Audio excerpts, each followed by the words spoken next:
seed, you plant it, you grow it, you dry it, you roll it, you smoke it, and it goes down smooth. Hey! Spanning the continent to bring you the truth about cannabis and marijuana law reform. I smoke pot and I like it a lot. CannabisRadio.com presents The Russ Belville Show, the voice of the marijuana nation. Hey, this is great, man. Well, on the earth. Now, here's your host, Radical Russ Belville.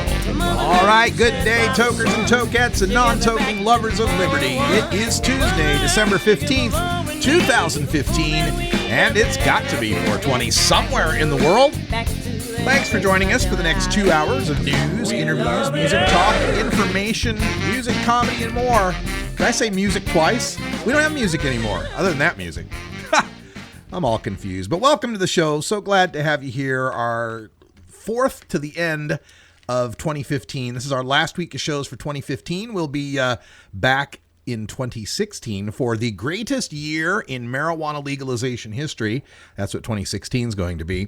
Also, good news, we've got the iTunes feed up now at Cannabis Radio's page on iTunes, and I've tweeted out that link on my Radical Russ Twitter feed. I'll get that out again, and I'll post it more and more so that we can hook back up on iTunes. We're trying to get all the archives moved over there. I don't know how many shows they've got up right now, but you can now get us on iTunes. The Stitcher feed should be back soon as well.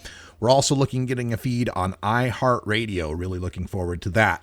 Welcome to the show again, and we've got some great stories to cover today. Our guest today in our activist agenda is a longtime listener and a friend of the show who's contributed many times before, Fran Janik, who goes by the handle Medigrow Vermont. And I forget the name of the group that he's with right now in Vermont. I'm sure he'll remind us. But he's here to talk about a new bill that will be dropped by Senator White up there in Vermont to legalize marijuana. All sorts of great stuff in this bill, including the possibility of, I think, 42 on-site consumption pot lounges in the state of Vermont. That'll make your ski vacation be a little more fun, won't it? Also on the show today, we'll have time in the Radical Rant to cover the first of 4 marijuana policy project initiatives that are called CRMLA, the Campaign to Regulate Marijuana Like Alcohol, CRMLA or CRMLA. These are the 4 states, Nevada, Arizona, Massachusetts, and Maine, where MPP is trying to get something on the ballot. Now, to be fair, it's Nevada, Arizona, and Massachusetts where MPP has written the language. In Maine, it was language written by Legalize Maine, but MPP has gotten behind that and campaigning as CRMLA.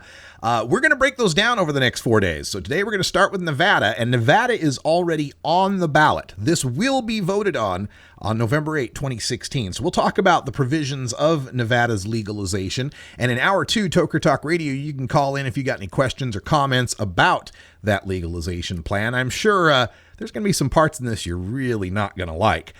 Also coming up on the show today, we'll get into the drug war data mines. And in the data mines today, the nation of Ireland is looking at instituting a per se DUID for the entire country of Ireland, one of those 5 nanogram limit things. And the comments by their Minister of Transportation are both circular logic and ignorant of science. So we're going to take a look at that in drug war data mining. In Behind the Headlines today, we've got the case of Robert Kimdichie. We talked about this briefly in hour 2 yesterday. He's an all-star defensive lineman for Ole Miss, the Rebels of Ole Miss, I think they are, and an SEC football player guaranteed to go in the top 5 of the NFL draft. He fell out of a hotel window 15 feet, got a whole bunch of injuries, and they found weed in his room. We got an update on that story that could make it even worse. He could be facing a felony charge. And of course, all that comes right after this break. We get into the Cannabis Radio News, the latest headlines from the Associated Press and other outlets on marijuana in America and around the world. I'm Radical Russ. Stay tuned. We're back right after this. This is the Russ Belville Show on CannabisRadio.com.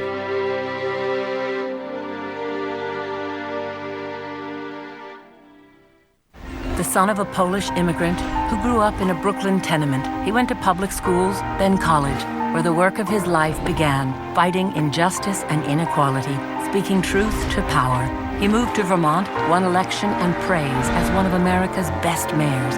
In Congress, he stood up for working families and for principle, opposing the Iraq War, supporting veterans. Now he's taking on Wall Street and a corrupt political system, funded by over 1 million contributions, tackling climate change to create clean energy jobs, fighting for living wages, equal pay, and tuition-free public colleges. People are sick and tired of establishment politics, and they want real change.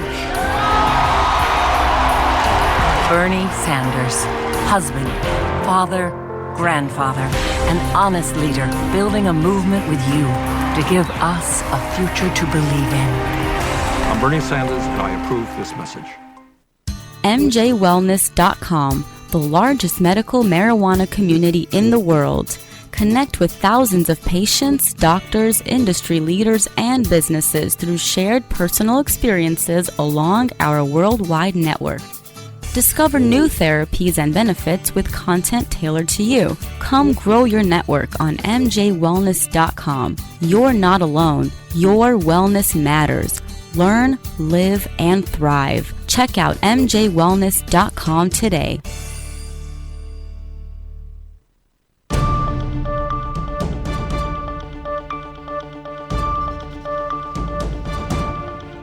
It's time for the Cannabis Radio News, covering the latest headlines in consumer cannabis, medical marijuana, and industrial hemp. Cannabis Radio News is now available exclusively at CannabisRadio.com. Now your marijuana headlines in 4 minutes and 20 seconds. This is Cannabis Radio News. This is your Cannabis Radio News for Tuesday, December 15th, 2015. Illinois residents who want to add specific diseases to the state's medical marijuana pilot program have another chance to submit suggestions during January. The Illinois Department of Public Health will accept petitions starting January 1st and continuing through the month. The program allows people to suggest new diseases for the program twice annually in January and July. An advisory board reviews suggestions and makes recommendations. So far, no new conditions have been added to the 39 listed in the original law. Governor Bruce Rauner's administration rejected 11 new conditions in September over the board's recommendations. Another set of recommendations awaits the administration's decision, which is due February 1st. Illinois has approved 3,600 residents as marijuana patients. Regulated medical marijuana sales begin November 9th in Illinois. When Florida's Office of Compassionate Care named 5 nurseries to grow and distribute medical marijuana in the state, many expected there would be a few challenges filed, but not the more than a dozen that had landed by Monday's deadline. Department of Health officials said in an email that 13 administrative challenges across all 5 regions have been received. Lobbyists and officials who have been following the process had estimated there would be 8 at the most. The Office of Compassionate Care named the 5 nurseries on November 23rd. In order to qualify, nurseries had to have been in business in Florida for at least 30 years and grown a minimum of 400,000 plants at the time of the application. Senator Rob Bradley said he had been hopeful the process would move forward, but noted it now appears it may be delayed a little longer. The Oregonian reports medical marijuana growers would be subject to a $200 annual fee for every patient they grow for under a proposal being considered by the Oregon Health Authority. Medical marijuana growers in Oregon can grow cannabis for up to 4 patients. Under current rules, the state charges $50 for every patient a grower takes on. But recent changes that expanded the health authority's oversight of production and processing prompted officials to propose the steeper fees to help cover the agency's expenses. People who grow only for themselves will not be subject to any additional expense. The cost of obtaining an Oregon medical marijuana card, $200 as well, also remains the same. Oregon, along with Minnesota and New Jersey, have the highest medical marijuana patient fees in the country. The agency also proposed a $4,000 annual fee for medical marijuana processors, the people who extract cannabis or produce concentrates. The Portland Press-Herald reports a working group convened by the legislature has recommended the state establish an official blood level limit to determine when someone is driving under the influence of marijuana in the state of Maine. Group members were split, however, on what level of THC in the blood would show impairment, with some members saying the scientific community is divided on the issue and uncertainty could lead to false convictions. The working group was convened by the legislature's Joint Standing Committee on Criminal Justice and Public Safety in response to a bill submitted by the Secretary of State that proposed making the operating of a vehicle while having a THC level of 5 nanograms or more per milliliter of blood a criminal offense. Other recommendations include setting a THC blood level to determine intoxication when marijuana is combined with alcohol, prohibiting drivers under 21 from having any THC in their blood while driving, and allowing license suspension of at least a year for young drivers who test positive for THC. Most Utahns favor legalizing medical marijuana prescribed by licensed doctors, a new Utah policy poll finds. Pollsters Dan Jones and Associates find in a new survey that 61% of Utahns favor legalizing medical marijuana, 36% oppose such legalization, while only 2% don't know. Interestingly enough, Jones finds that older Utahns are more in favor of medical marijuana than younger Utahns, perhaps because they have faced such medical challenges or have had loved ones or friends who have. Those over 65 favor medical marijuana 61 to 37. Those 55 to 64 favor it 61 to 35. Those 45 to 54 favor it 62 to 36. But 18 to 24-year-olds oppose it 51 to 46. This has been your Cannabis Radio News for Tuesday, December 15th, 2015. I'm Russ Belville. Imagine life without taxes. Let New Era Certified Public Accountants, NewEraCPAs.com, handle your Cannabusiness 280E and tax strategy. Get your business prepared with New Era CPA's Cannabis Finance Bootcamp. NewEraCPAs.com, with years of experience in the industry, we are one of the nation's leading accounting firms for growers, dispensaries, and ancillary companies from Washington to California. NewEraCPAs.com. Warning. Hits taken on this show are larger than they appear. Do not try this at home. These people are professionals, or at least they pay me to say that. A public service message from CannabisRadio.com and the Russ Belville Show. Great websites today need expert web design and development and need to be e-commerce ready and mobile friendly. But building a marketable and profitable website can be an uphill climb. Ready to make your new website or replace your existing website? Think Orange as the new way to get in the black. Orange Hill Development works with Fortune 500 companies and offer the same top quality development service at a fraction of what other providers charge. Brands like Absolute, Carlsberg, and Nestea trust Orange Hill Development. Find out why you should trust your website with Orange Hill. Contact Orange Hill for a consultation today at orangehilldevelopment.com.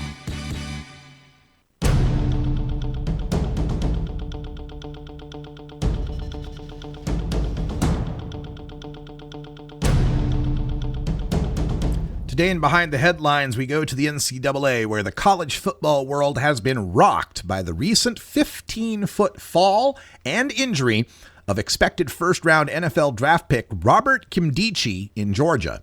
According to a report from ESPN, Nkemdiche fell from a hotel balcony at the Grand Hyatt Atlanta after breaking through a double-paned window.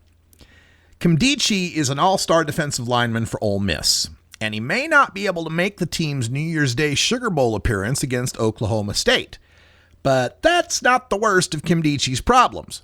He may be looking at fighting a felony charge and a potential 15 years in a Georgia prison. The ESPN story says Nkemdiche was found to have had, quote, 7 rolled marijuana cigarettes rolled in cigarillo blunt papers, end quote. While Georgia is a stringent marijuana prohibition state, unless you're an epileptic child using low THC, high CBD cannabis oil, it does only mandate a misdemeanor, with a possible 1 year in jail and a $1,000 fine for possession of less than an ounce, which 7 blunts most likely are, unless they're really big blunts. But on another story I found on Fox Sports, a blog called Outkick the Coverage claims that Nkemdiche was reacting not to marijuana use, but the synthetic cannabinoid product called Spice. This is a quote from Outkick. Says, Outkick has been told that Kimdichi, after using the synthetic cannabinoids, was paranoid and convinced someone was chasing the 6'4", 296-pound defensive tackle when he broke through his hotel room windows and plummeted more than 15 feet to the ground. Had Kimdichi not landed on a bush outside the hotel, his injuries would have been much more severe. That's from Outkick the coverage. And Robert is not the first football-playing Kimdichi who's had a paranoid psychosis from synthetic cannabinoids. His older brother Denzel, who's a linebacker for Ole Miss, same team, was hospitalized earlier in the year, and Outkick says that was a Spice issue as well, saying, quote, Denzel, a senior linebacker on Ole Miss, was hospitalized after he was found near the edge of the roof on his off-campus townhome, wrapped in a blanket, terrified that someone was after him, Outkick has learned. Denzel missed the final 2 games of the season. Folks, these synthetic cannabinoids, this Spice or K2 and all the equivalents, they're often used by people who want to get high, but also want to avoid getting caught on a drug test like the NCAA administers. And unfortunately, these synthetics were meant only for laboratory conditions, where cannabinoid receptors in research animals need to be hyper-stimulated in a short period of time in order to discern the potential effects. They're not meant for human consumption. The package even tells you this.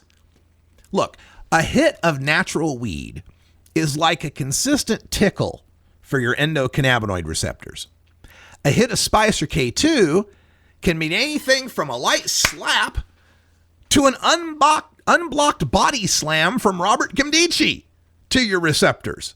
It's inconsistent. If you enjoyed one Spice packet from a couple of hits, the next time you take a couple of hits from a different package could be an entirely different and extremely unpleasant experience and could potentially even lead to your death.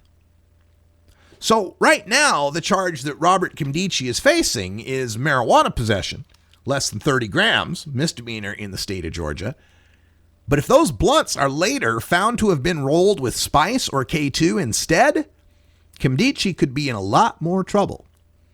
In 2012, Governor Nathan Deal signed a new law making possession of synthetic cannabinoids a felony with a potential 2 to 15 years in prison. And to add insult to Kimdichi's injury, he plays football at Ole Miss, the University of Mississippi, the only place in America where it is federally legal to grow natural marijuana. Looks like I picked the wrong week to quit sniffing glue. Hell, you'd probably be better off sniffing glue than using that synthetic marijuana. That's some bad shit, people.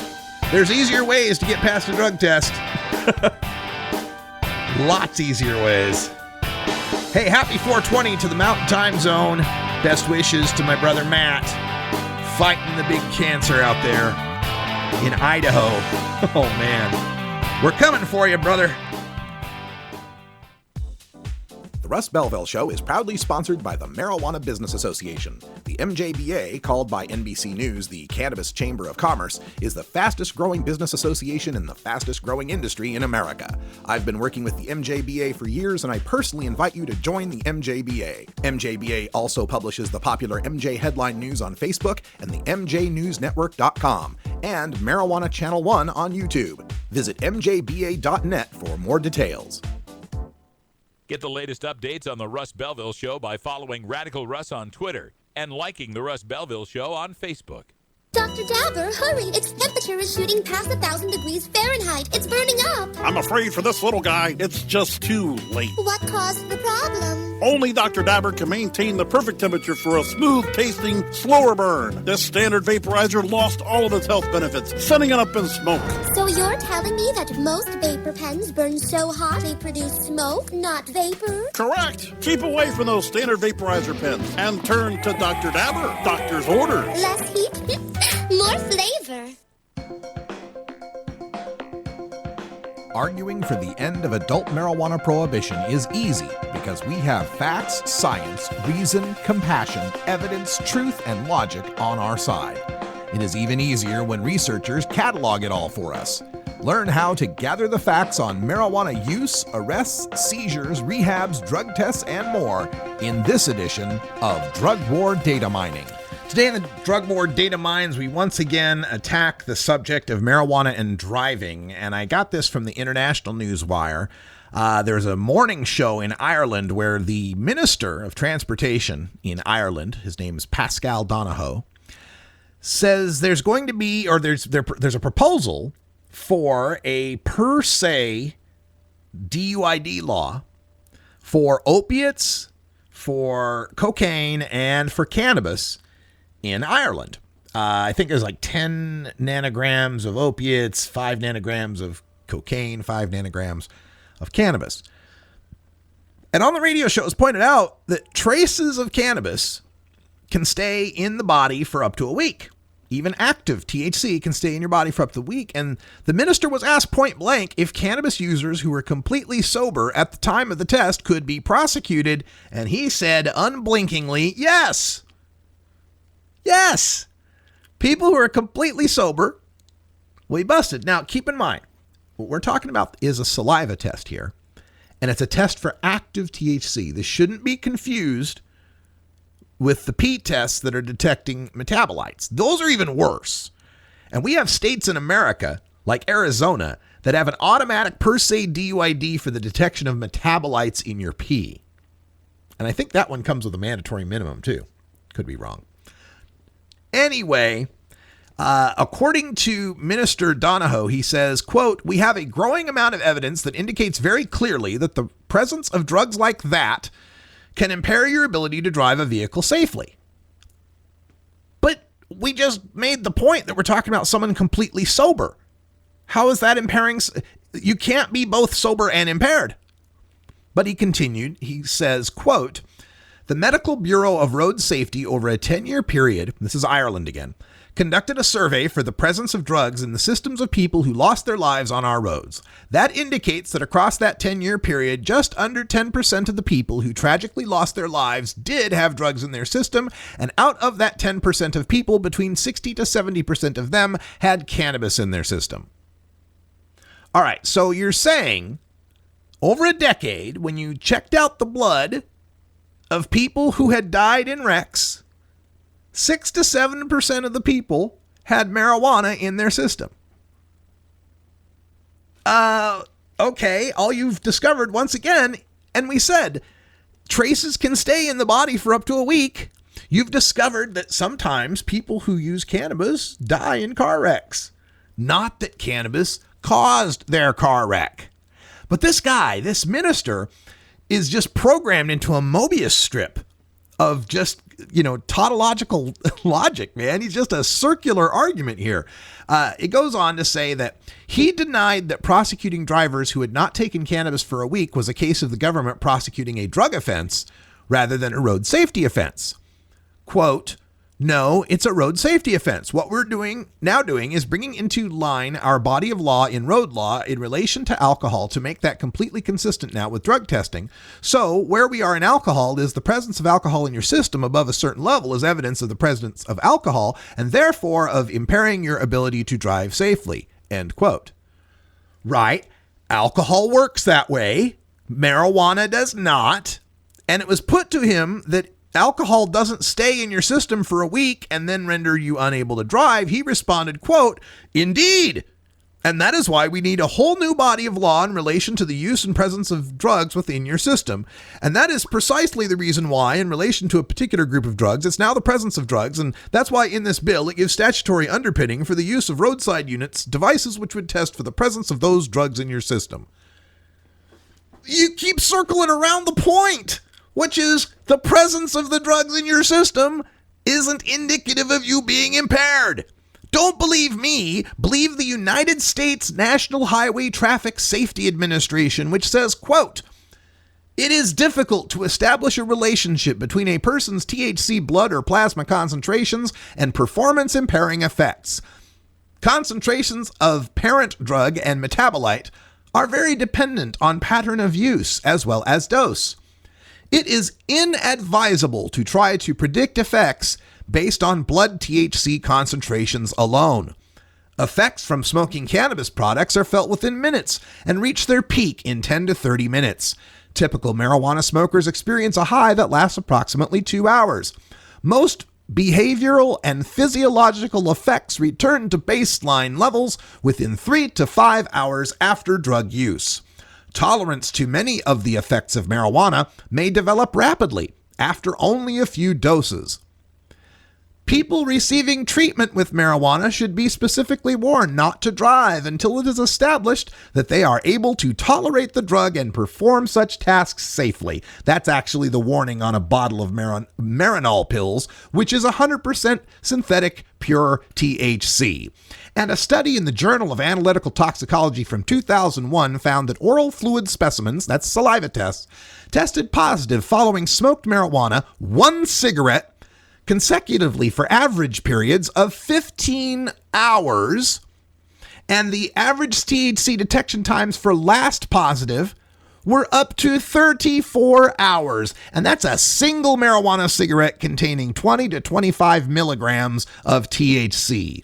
Ireland, don't make the huge mistake that Colorado and Washington have made by trying to find some magic bullet roadside detection special number that determines whether someone's impaired on cannabis. Here's how you do it. You give them a roadside sobriety test. Can they pass that? Then they're okay to drive. It doesn't matter what's in their system at that point. Man, this argument gets so old. Just where are the bodies? Show me the bodies from all of the people dying because of their marijuana impairment. All right, we'll be back with Fran Janik from Vermont Home Growers right after this. Or Home Grow Vermont? Vermont Homegrown. Now I got it. This is the Russ Belville Show on CannabisRadio.com.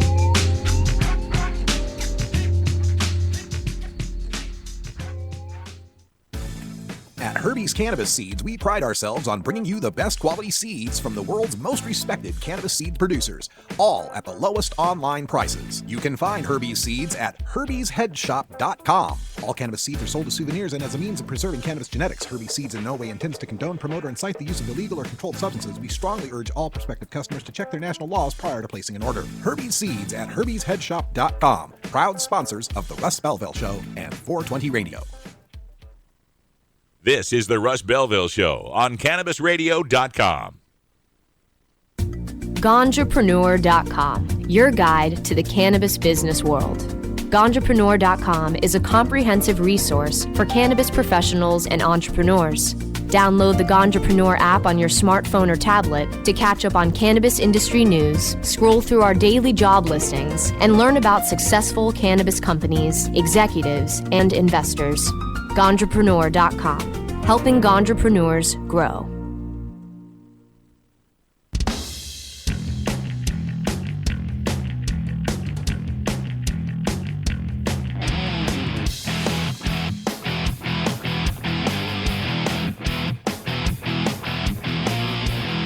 Activism begins with ACT. The Russ Belville Show features the stories of hardworking grassroots activists working for an end to prohibition in today's activist agenda. Welcome back, everybody. In the agenda today, we are visiting with Fran Janik from Vermont Homegrown, a longtime friend of the show and an activist up there in the Green Mountain State. It is the Green Mountain State. Am I right on that? You got that right, and Vermont Homegrown is our name. And what a perfect state, right? The Green Mountain State. You guys are going to turn those mountains green, right? Well, we're hoping to do that, Russ. We've been working on this for all year long in conjunction with several other groups, but we represent the estimated 10,000 small growers here in the state already. So the story that we're referring to, if you missed it in our news yesterday, is that a Senator White up there in Vermont is going to propose a bill for the legalization of marijuana for personal adult use, a bill that would include pot shops and licensed growers and product manufacturers and testers, and best of all, pot lounges. What can you tell us about this, the genesis of this bill, and what we can expect from it moving forward?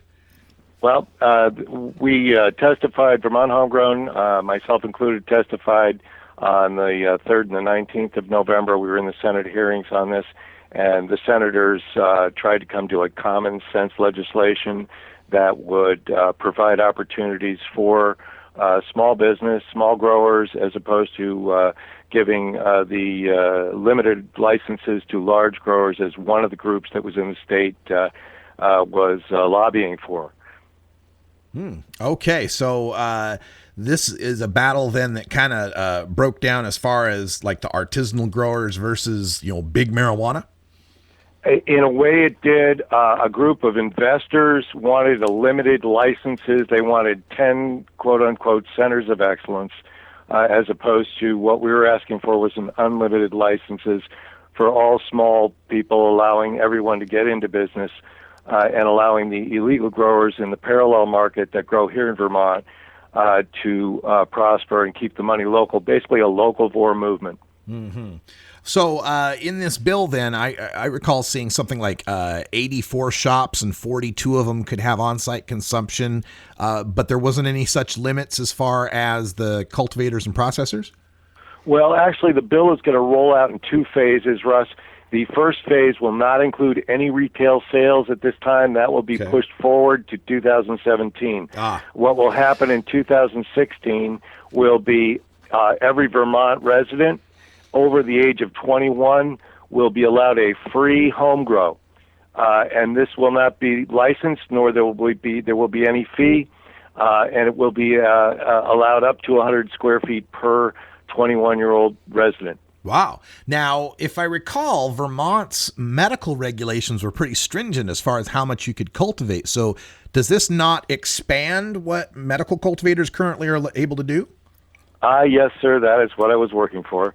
And we will be able to expand the amount of cannabis available for patients and the availability to those that are not currently allowed to be enrolled in this very restrictive program that we have in the state. We haven't been able to change the program, so if we are able to pass this bill in its current state, we will be able to include those individuals. I would say it's thousands of people who really haven't been able to get a card because of the list of conditions is so limited, and the doctors in our state are not being listened to by the legislatures or the DPS. This is going to be an interesting dynamic as we move forward with legalization in the New England states, is that, in the West Coast, the medical marijuana laws were pretty wide open, and it led to this fracturing of the community where there was an argument to be made on the medical side that, hey, legalization is going to kind of shut our thing down a little bit. I'm thinking that here in the New England states, it sounds as if legalization is actually going to improve medical in a lot of ways. Well, it will. We were limited to 4 licenses for dispensaries, and one company owns 2 of those licenses. I will simply say they haven't been serving their patients in a fashion that is effective. So what we're asking for here is to get enough medicine at a lower cost, because many of the individuals that qualify for the medicinal use of cannabis in Vermont right now either cannot get a card again or cannot afford to go to a dispensary and pay $400 plus per ounce. Yeah, and there's no reason it has to be priced at that level. The only reason marijuana is so expensive in the first place was the artificial scarcity of prohibition.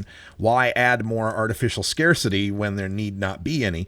We're speaking with Fran Janik from Vermont Homegrown, one of the groups lobbying for a bill that Senator Winters is putting forth. Senator White. Thank you, White. And also Senator Joe Benning signed on to the bill out of Caledonia as well. Senator White out of Windham County. Oh, that's great. So how many counties are there in Vermont? Oh, God, Russ, you got me right now. I don't know either. I just wondering. I know there were 5 senators in the committee meeting, and they were all great, and they all talked very common sense about this. So we're wonderful. One of the things that did occur that I should point out to you is that we were listened to, and even though the mayor of Rutland, Mayor Loris, called the hearings a circus because the senators listened to us, as citizens, we felt that we were well served. Well, that's good. It's always bad news when elected officials are, disparaging public comment. I know, and sometimes on the marijuana issue, we get a little heated. And I know some people, I've seen some testimony sometimes that made me cringe, but for the most part, we're really good, respectful people when we go out to testify. Now, Fran, you were talking about how this is going to be rolled out in a 2-step process. The first step being the home grow personal possession parts of it. 100 square feet and what I presume an ounce in public, and what you can carry an ounce on your person, up to an ounce from your home grow. You're allowed to keep all the grow, but you should keep it secured on your premises, so you're not carrying around large amounts of cannabis. But you're able to carry around, and you're able to share your grow with your friends, but there will be no sales allowed. Okay, so it'll be a grow and give like Washington, D.C. has at this point for at least that first year, and then you're saying the second year is when you'll start tackling commercial regs. The second year, the commercial regs will start to roll in, and there will be a cannabis commission formed that will set rules for fees. The fees will be actually set in the finance committee, but we initially asked them for $1 per square foot. So if you have your first 100 square foot for free, if you wanted to purchase another 100 square foot for home use, you could do so for a $100 fee for that second 100 square feet, and it works as a unit, so you would expand it outward. So once they get the retail end of this rolling, if you want a 40,000 square foot grow, it's a $40,000 annual fee. So it keeps it even for everybody. It gives the small guy the same advantage as the larger company, and doesn't give a limited number of licenses to just very few. Again, we were up against either 3 or 10 licenses, what the Vermont Cannabis Coalition or Collaborative wanted. And these were the gentlemen who were the investors. I was in meetings where they said this directly to me, so I'm not talking off the top of my head. We kept it for the people. We're hoping to keep this through the process of getting this bill through the Senate and into the House, and hopefully getting it passed in the House this year. Now, these commercial growers, do they get their first 100 square foot free? No. No, okay. So it's just the home grow. No, the free grow is specifically for the home grow. Okay. And again, we expect 10,000 plus growers will be affected by that in a positive manner. There will be no arrest, no fee, and you simply have to stick within that. There's no plant count. We didn't think that was fair, and we were able to get 100 square feet. So we're very happy with that at this time. We would have preferred that local farmers could have gone farm to table, but that is also going to evolve in the future as the retail operations are put forward. It'll take them a while to get the rules set in. Okay. We're speaking with Fran Janik from the Vermont Homegrown organization. They're lobbying on Senator White's bill here, or working for Senator White's bill to get passed for legalization of marijuana in the state of Vermont. And one thing I loved about it is it points out that there could be up to 42 licensed pot lounges when the commercial regs are eventually enacted. And can you tell folks a little bit about how Senator White defended that when the other senators questioned why there should be pot lounges? Well, actually, I think it was Senator Joe Benning who defended that. There we go. And he simply stated, well, we have to give, if we're going to give tourists, we're going to sell tourists a quarter of an ounce, which is the limit for touristic when they come in to buy from the retail outlet, then we have to give them a place to smoke. So we had to come up with somewhere where people could go so it wouldn't be in a hotel room or a car or on the street, because public use of cannabis will still be illegal. You'll have to be doing it in a private location at this time. That's such a common sense regulation. And of course, the part about, quarter ounce for people with out-of-state licenses, a full ounce for people with Vermont licenses or Vermont residents. I guess you'd mostly prove that with your license, probably.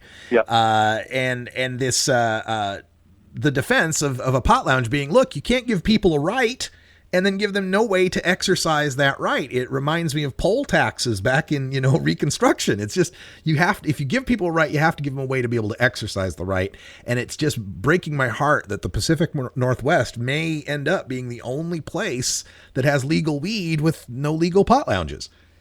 Yeah, and we were able to do another thing that's very good. We've gotten the penalties down for any violations of overgrowing. Oh, okay. Your grow would be civil penalties, not criminal penalties, up until the point where you get into, they say 2 ounces and up selling, that kind of a thing. And selling to anyone under 21 is forbidden. And there would be criminal penalties for that as well. But if somebody's got too much, they've grown too much, and there's a complaint against them or something like that, then it's not a jail term. We made sure we didn't get that. How would the bill treat extracts or concentrates? Though they punted on that one, They punted on that one. as they say here in Vermont. The senators punted on the extracts right now. Senator White talked about it in the way that you do. You make your home brew or your home beer. She said, I'm not going to tell anybody what they can do in their kitchen. Okay? She said, if you want to make your own brownies, you're going to make your own brownies at home. But for sale right now, they really want to get a good handle on that. And, as any of us who have taken concentrates know, that experience the first time can be a bit overwhelming, especially if you eat the entire batch of brownies. Yeah. But I think we should sell, just simple cookies next to the cannabis cookies. But the end result here will be that'll be extended out a little bit with the retail.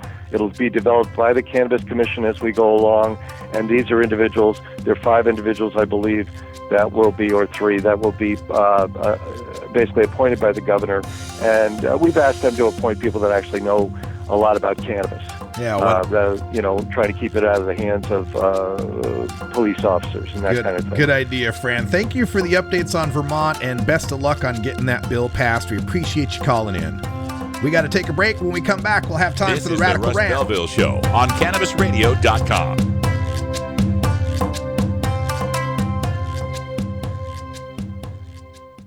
You know Herb Thrasher from the Herb Thrasher Flower Hour. Now get ready for Herb Age Designs for the proud cannabis consumer. Herb Age Designs, lifestyle gear for the 420 friendly. Herb Age Designs, we've got Frisbee golf discs and durable hemp gear. Herb Age Designs, we've got shot glasses, drinking glasses, coffee mugs, and beer cozies. Check us out on Facebook and online at herbagedesigns.com. And follow Herb Age and Herb Thrasher on Twitter. You're listening to Radical Russ on the Russ Belville Show. Your connection to quality cannabis insurance services is spelled Kaercher. That's Karcher Insurance. We have worked with ventures like cannabis for over 60 years. We're proud to represent over 50 companies with tailor-made cannabis plans for owners just like you to insure your product, your plants, and your pursuits. Kaercher spells out their full-service insurance services ranging from commercial to bonds to personal, from life to health, and more. Contact the team at KarcherInsurance.com and let our experience work for you. That's Kaercher Insurance.com. Contact Karen and the team at Karcher Insurance at 1-844-421-3560. That's 844-421-3560. We must wage what I have called total war against public enemy number one. I support a change in law to end federal criminal penalties for possession of up to 1 ounce of marijuana. That marijuana, pot, grass, whatever you want to call it, is probably the most dangerous drug. Some think there won't be room for them in jail. We'll make room. I experimented with marijuana a time or two, and I didn't like it and didn't inhale. And one major responsibility is to encourage people to use less drugs. Entirely legitimate topic for debate. Radical Rant. As promised, this week we're taking a look at the 5 states that are on the verge of legalizing marijuana in 2016. Yesterday, we took a look at California and their freshly amended legalization initiative, the one put forth by Napster billionaire Sean Parker. Now that we got those 35,000 words out of the way, today we're going to take a look at a far shorter 5,000-word initiative from the Marijuana Policy Project. It's their Nevada Marijuana Legalization Initiative. It's being marketed as the other 4 states under the banner of Campaign to Regulate Marijuana Like Alcohol, or CRMLA, C-R-M-L-A, CRMLA. And unlike the other 4 states MPP is putting forth, this one is already on the ballot in 2016. This will be voted on November 8th. There are no other initiatives. This is it in Nevada. Arizona, they're still fighting for signatures. They've turned in over 100,000 last I checked in November. And there's a competing initiative, Arizonans for Mindful Regulation. In Massachusetts, the Bay State Repeal Initiative has folded, but the CRMLA Initiative is still on track, and they've turned in what they believe are enough signatures. And in Maine, there were 2 initiatives, Legalize Maine and CRMLA. CRMLA folded and got behind Legalize Maine, but Legalize Maine agreed to use the CRMLA marketing. So there you go. Nevada, though, is the only one that's actually on the ballot right now. So let's start with the basics. Personal possession and cultivation. Under the Nevada initiative, a person 21 or older may possess an ounce of flower and up to an 1/8 ounce of concentrate. But then we get to where the rubber meets the road in this initiative. And folks, for years now, I've been doing this stoners against legalization shtick of finding people who smoke pot and vote for their own criminality because the legalization they get just isn't good enough. Doggone it, that's not true legalization. And every time a new initiative comes out, it's almost as if the universe is challenging me to find an initiative that I would vote against. To find something I would actually reject as legalization. They haven't succeeded yet, but this one comes real close. This one comes real close because in the CRMLA, up toward the top of the initiative where people would read through to see what their rights are, it says that adults can cultivate 6 cannabis plants and have 12 plants per residence and possess the results of the harvest.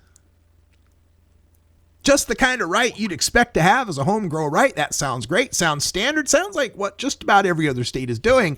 But then when you dig deeper and you go down a few sections, a few pages, you find the prohibitions, you find the punishments. And one of the punishments that exists is that if you cultivate cannabis plants within 25 miles of a licensed pot shop, you are guilty of a misdemeanor. A misdemeanor first offense with a $600 fine, misdemeanor second offense with a $1,000 fine, gross misdemeanor with a possible year in jail and a $2,000 fine for the third offense, and a Category E felony for your home grow if it's a fourth offense. That includes a mandatory minimum 1 year in prison and a possible maximum of 4 years if you home grow within 25 miles of a licensed pot shop. Now, what is the meaning behind something like this? Well, first of all, you have to understand some background. This 25-mile home grow halo was something that was pioneered by MPP back in 2010 when they passed their Arizona medical marijuana initiative. They passed it by the barest margin, 0.26% of the vote, separated yes and no. And it contained this provision that said, yeah, if you're a medical marijuana patient, you can grow your plants, but if you live within 25 miles of a dispensary, you can't home grow your plants. You have to buy them from the dispensary. And folks, we raised a stink as marijuana activists. We just cringed at that. Why would you make it more expensive for a patient to have to survive on life-affirming medicine, life-saving medicine? Why would you do that to a patient to force them to have to go shop from a dispensary? And this was the answer. Our number one concern when we drafted that piece of legislation was patient access. And believe it or not, the 25-mile halo around dispensaries is in that vein.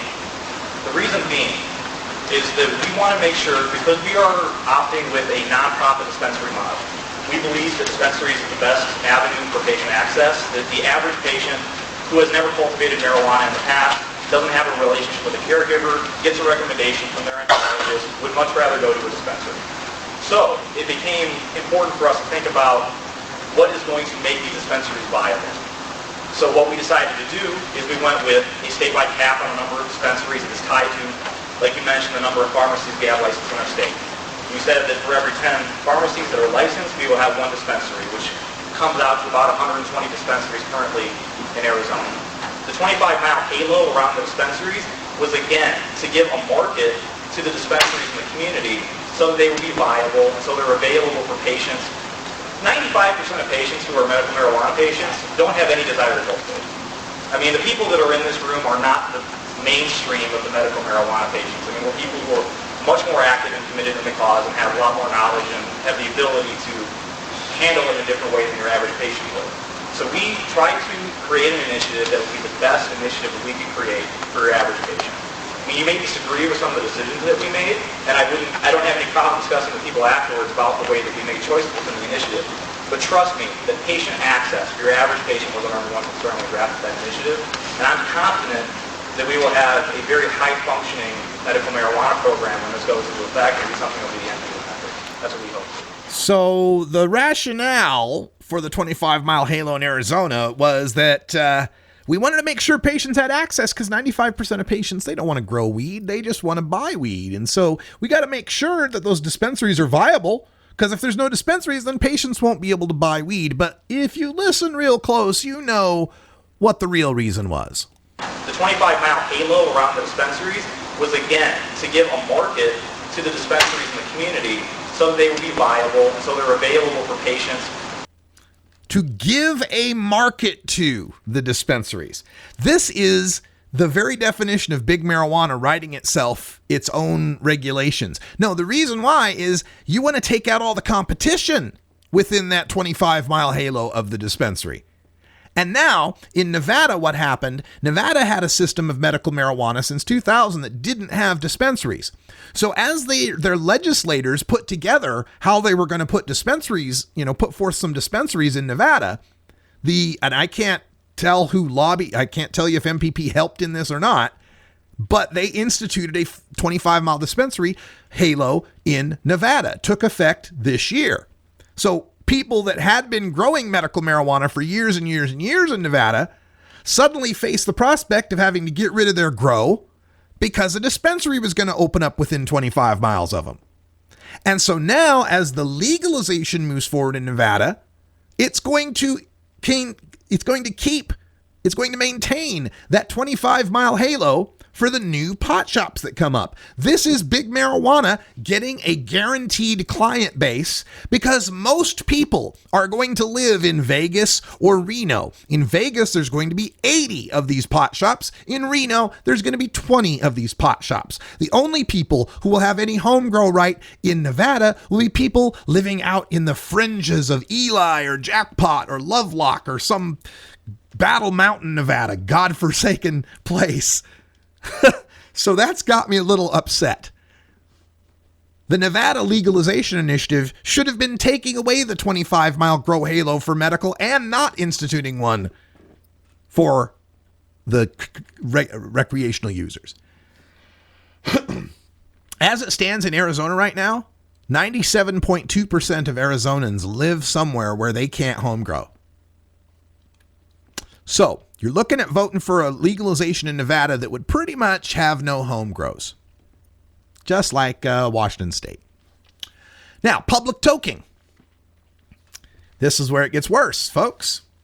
Anybody caught toking in public or in a moving vehicle gets a misdemeanor with a $600 fine.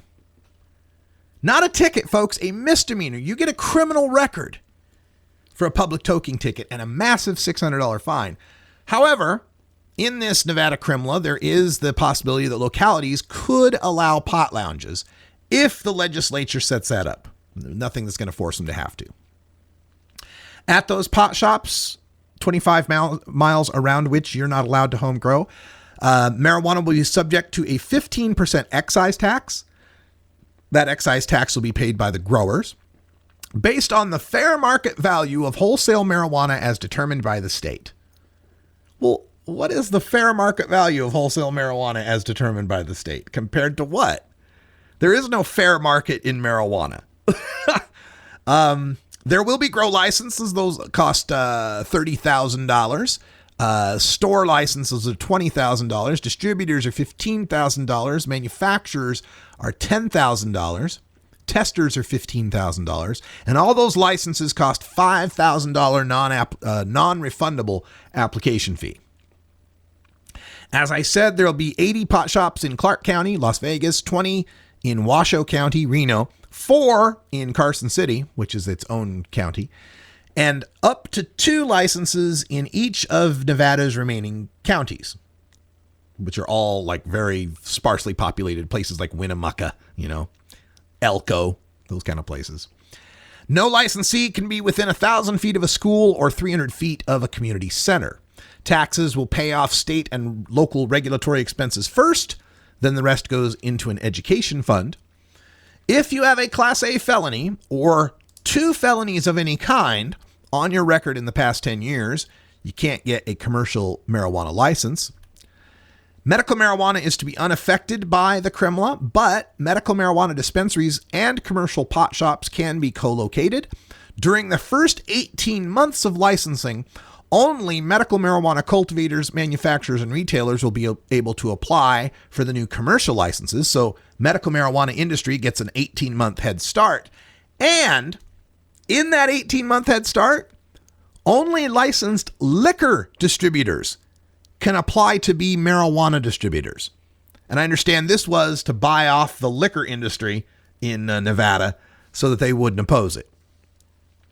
Now, there is no change to the DUID law in Nevada. Nothing changes from CRMLA, but do understand the existing DUID law in Nevada is a 2 nanogram THC in blood or 15 nanograms of metabolites in your urine. Per se, you're automatically guilty and comes with a mandatory 2 days in jail or 48 hours of community service. Landlords can ban everything but personal possession and non-smoked consumption. They can even ban transfer, which technically means a landlord can ban you from sharing a joint in your home.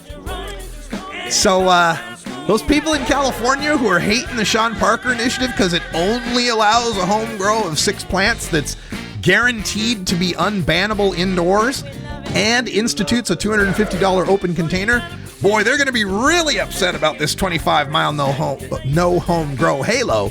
They're going to be really upset about a $600 public toking misdemeanor. This is going to be a fun year, 2016. Folks, that's all the time we got for Hour 1. Thanks for watching us on the webcam. Stay tuned for Hour 2. We'll take your calls live. And until next time, take care of each other, tokers.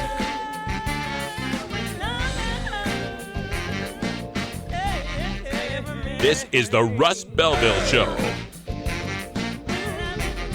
The Russ Belville Show is blogging and podcasting daily at RadicalRuss.com.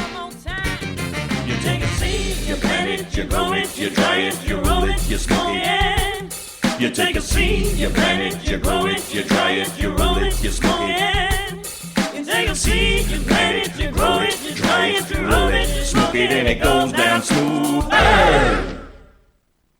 Hey y'all, Cedric the Entertainer here with Niecy Nash, taking a break from shooting The Soul Man to introduce you to